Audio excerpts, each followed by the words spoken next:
መንሱር ጀማል የተባለው ግለሰብ ሀገር ጥሎ መሸሹን ሰምተናል። ይምጣ ወይስ በዛው ይቅር የምናውቀው ነገር የለም። ነገር ግን ቡርኪና ፋሶ በተባለች ምዕራባዊ አፍሪካ ሀገር ላይ ማረፊያውን እንዳረገ ሰምተናል። ሌላኛው ቻፓ የተባለ ገንዘብ አስተላላፊ ድርጅት አለ።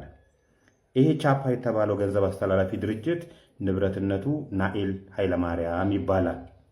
ናኤል ኃይለማርያም ማን ነው የሚለውን ሁለት ጥያቄ።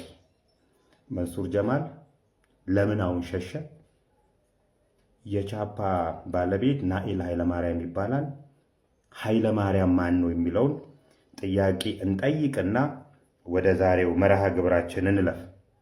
ፍትህ ሚኒስቴር 10 የገንዘብ አስተላላፊዎችን ከየትኛውም ባንኮች ላይ ያላቸውን የገንዘብ እንቅስቃሴ አግጃለሁ ብሏል። እነዚህ የገንዘብ አስተላላፊ የሚባሉት ፊንቴክ በተባለው እንትን ስር የተቋቋሙ ናቸው። ፊንቴክ እናንተ የምታውቁት እንደዚህ መኪና ምናምን አስመጣለሁ የሚሉት አይደለም። ፊንቴክ ስር ያሉ ገንዘብን ትራንስፈር የሚያደርጉ፣ ፔመንት ፕሮሰስ የሚያደርጉ፣ ረሚተንስ የሚሰሩ፣ ብድርና ቁጠባን የሚያመቻቹ አካላት ናቸው።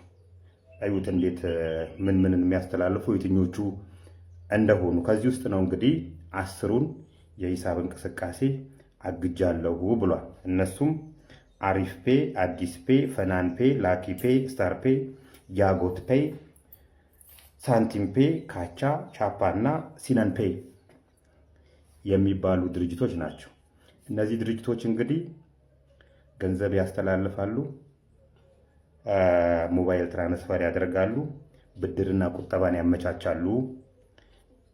በዚህም የታክስ ስወራና የመኒ ላውንደሪ ህገወጥ የገንዘብ ዝውውር ውስጥ ሲሳተፉ አግኝቻቸዋለሁ ነው እያለን ያለው። እንግዲህ እነዚህ ድርጅቶች ህገወጥ የገንዘብ ዝውውር ውስጥ የሚሳተፉና ታክስ ስወራ ላይ ከሆኑ ከመንግስት ቁጥጥር ውጪ ነበሩ ማለት ነው። ከብሔራዊ ባንክ ቁጥጥር ውጪ ነበሩ ማለት ነው። ወይንም ደግሞ ብሔራዊ ባንክ አቅም ከነዚህ ያነሰ ነበር ማለት ነው።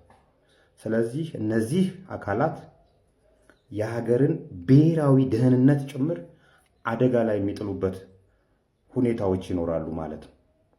ስንላቸው ነበር፣ ከዚህ በፊቱ ስንልባቸው ነበር። ቁጥጥር ያስፈልጋቸዋል።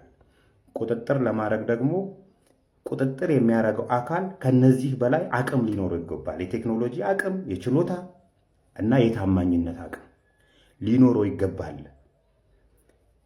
እንግዲህ አሁን ላይ ይዣቸዋለሁ እና ቁጥንተን ምርመራ እያደረግኩባቸው ነው ያለሁት ብሏል። እኛም ያቅማችንን እየተወጣን ያለ ነው እንዳትረሱ።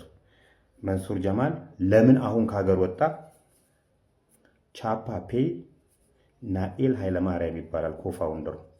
ይሄ የምታዩት ሰው ማለት ነው። ኃይለማርያም ማን ነው የሚለውን የምታውቁ ሰዎች ተባበሩ።